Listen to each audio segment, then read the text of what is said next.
Today we're diving into one of the deadliest events in all of human history. And no, it wasn't a war or a volcano or an earthquake. It was a microscopic organism that didn't just kill millions, it brought an entire world to its knees, and from the ashes, built a completely new one.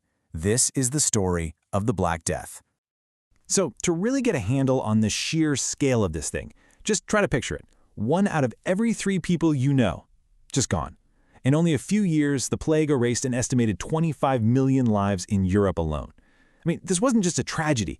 It was a demographic collapse that's almost impossible to wrap your head around. And look, while we often focus on Europe, this was a global disaster. It stretched all the way across Asia and North Africa. It wasn't just some medical crisis. This was a biological event that literally ended an era and, weirdly enough, ended up paving the way for the world that we live in today. So, what exactly was this tiny monster that held the entire world in its grip? All right, let's get into the science of it. The culprit, right here, is a bacterium called Yersinia pestis. It's an absolutely brutal and efficient little killer. And back in the 14th century, it basically found the perfect environment.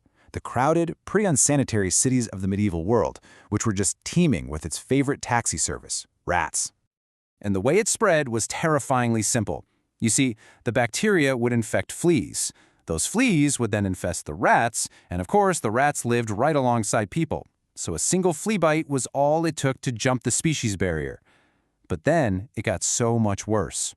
Once the plague got into a person's lungs, it could spread directly through the air, just from a cough. It became insanely contagious. And for anyone who got infected, the experience was just swift and horrific. It would start with a sudden fever and chills, but then it would quickly move on to include these agonizingly painful swollen lymph nodes, and these were the infamous buboes that gave the bubonic plague its name. The outcome was almost always fatal. While the average death rate across all of Europe was about 1/3, in the places that got hit the hardest, that number shot up to a staggering 60%. Can you even imagine that?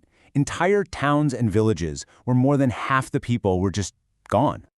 The thing is, the disease didn't just stay put, it moved. It moved with this terrifying speed, swallowing up an entire continent before anyone could even begin to figure out what was happening. So it's believed to have started in Central Asia, and from there it just hitched a ride along the world's busiest trade routes, the very highways of medieval life. It landed in Italy in 1347 on merchant ships, and from that port, it just exploded. In only 4 years, it had consumed nearly all of Europe. So yeah, let's just sit with that number for a second. 25 million.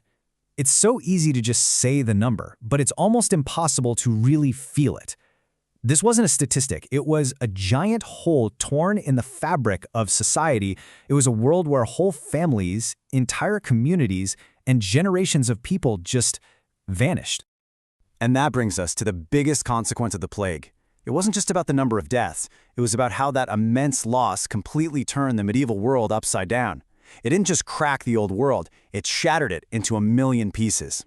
Think about it. Before the plague, if you were a peasant, your life was pretty much set in stone. You were tied to the land, you worked for next to nothing, and you had zero chance of moving up in the world. But after the pandemic, everything changed. With so many people gone, workers were suddenly rare and valuable.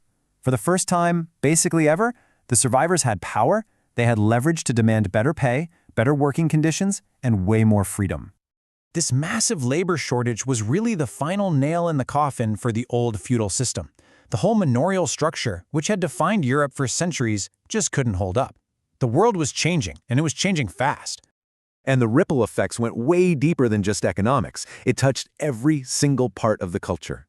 Living in the constant shadow of death forced people to wrestle with fear, with faith, with the fragility of life itself, and it led to some really unexpected changes. You could see it everywhere. Art became obsessed with death, giving us these grim images like the Dance of Death, which was basically a reminder that death comes for everyone, whether you're a king or a peasant. Some people turned to extreme religious movements, like the Flagellants, who believed the plague was God's punishment. But for many others, they started to question the church, which seemed totally powerless to stop all the suffering.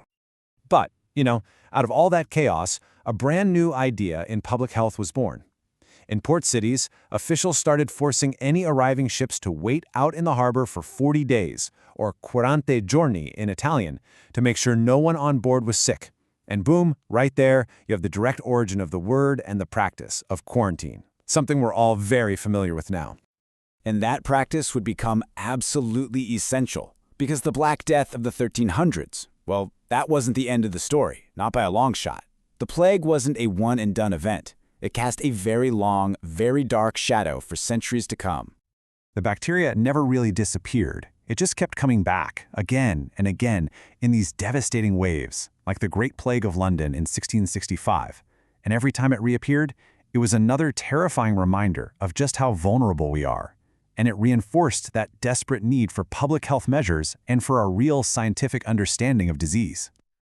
When you look at the big picture, the legacy of the plague is this incredible paradox. It's a story of unimaginable loss, for sure, but it's also a story of shocking transformation and resilience. It really is a stark reminder that a force of nature, something you can't even see, can completely change the entire course of human history.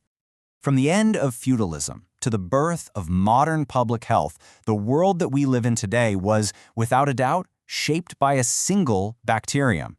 It's a powerful lesson, right? The smallest things in the natural world can have the absolute biggest impact on all of us, which leaves you with one pretty big question. What's going to be our next?